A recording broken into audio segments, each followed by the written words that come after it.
going for what you said, it's actually, I mean, we did see when, I think it was the DG of the NBS, Yemi Kale, I think, who put this up on Twitter, and there was this fight with the police PR who was saying that, oh, where do you get your facts from? And all that. This is wrong and all of that. But yeah, just going by the report, the Nigerian police is by far the most corrupt public institution, according to the survey. It reveals that the frequency of bribery was more among police officers, 46% of them, at least, and closely followed by the judiciary. Now, if these two institutions who were supposed to be safeguarding security and the people's courts, I mean, what are we left with? Yeah, I say for me, I probably will not indict the judiciary. Well, the NBS does indict. No, I said personal opinion, because I tell people this, you know, it's there's this thing they call lacuna in law, the opening that you can just find, you know, you can just wiggle out or just get yourself out of a mess. And it takes bad policing that makes it easier for the judiciary to be corrupt. If you want to eradicate bribery and corruption in Nigeria, or probably you can eradicate it, probably reduce it to the barest minimum level. You probably need to sanitize the Nigerian police. I will tell you, is okay. Let me cite an instance. I go to the police station now to report an assault, and I made the people on desk and they asked me, their normal balance, Oga, we no fee go, no fuel in the car. I followed their patrol van. They get to the, I probably even give them tips to mobilize them to get there. Whether they like it or not, I've compromised them. Even if I'm at fault, they're bound by the compromise to do my bidding. Yeah. So it's like that. And by the time they mess up the investigation and prosecution and what have you, if a fantastic lawyer thinks, okay, the judge can play ball with me, the police has made it just so easy, or very easy for him to play ball. So the institution we should look at is the Nigerian police.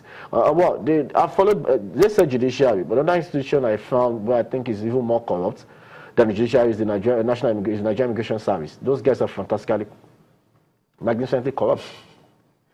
What is the incentive for the judiciary to be corrupt now? Because, I mean, we always, I don't want to call it an excuse, but we always make the case for the Nigerian police being underpaid, being underfunded, being, you know, they're just basically, there's a lot of problems with the Nigerian police, and we know it. The judiciary, on the other hand, we don't hear that many complaints. So what is the incentive there for them to be second on this list? It's just the system being so corrupt that everybody has to be corrupt alongside the system, because, and greed.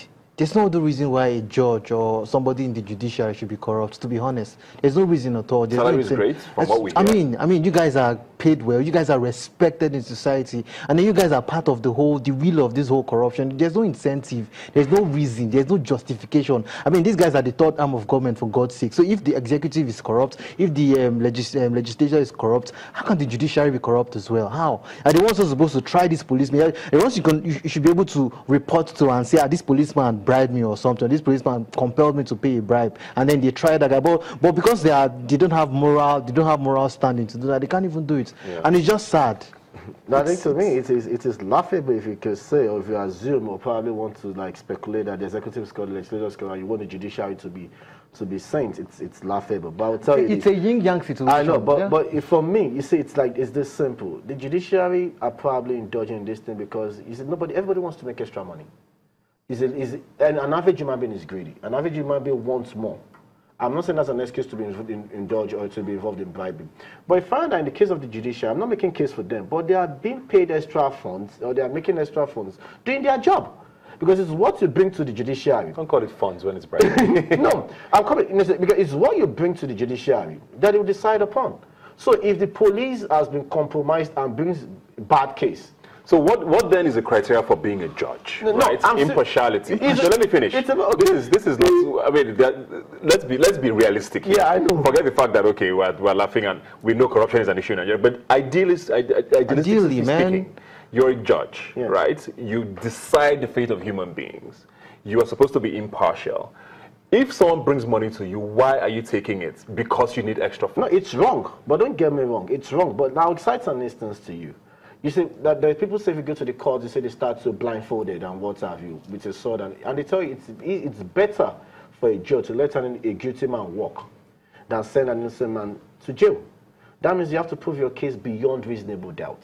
Now, you see, that's why I said an average human being is greedy. And it says that the police or probably the person prosecuting the case is not doing diligent enough, is not probably prosecuting this case diligently enough.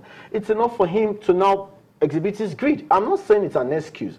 But I'm just telling you why you could find maybe judges or what have you, involved in bribery. Because they make it easier for them.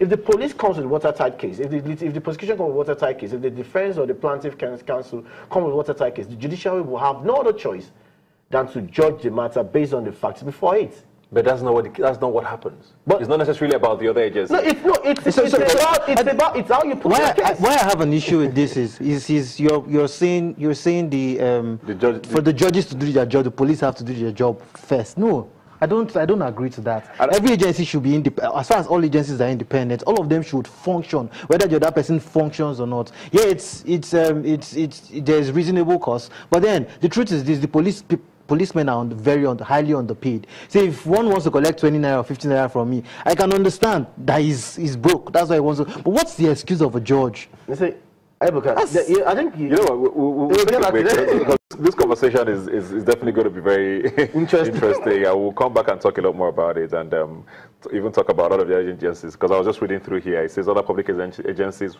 with high prevalence of corruption are the immigration, followed by agencies that handle car registration and licensing, tax, and then customs.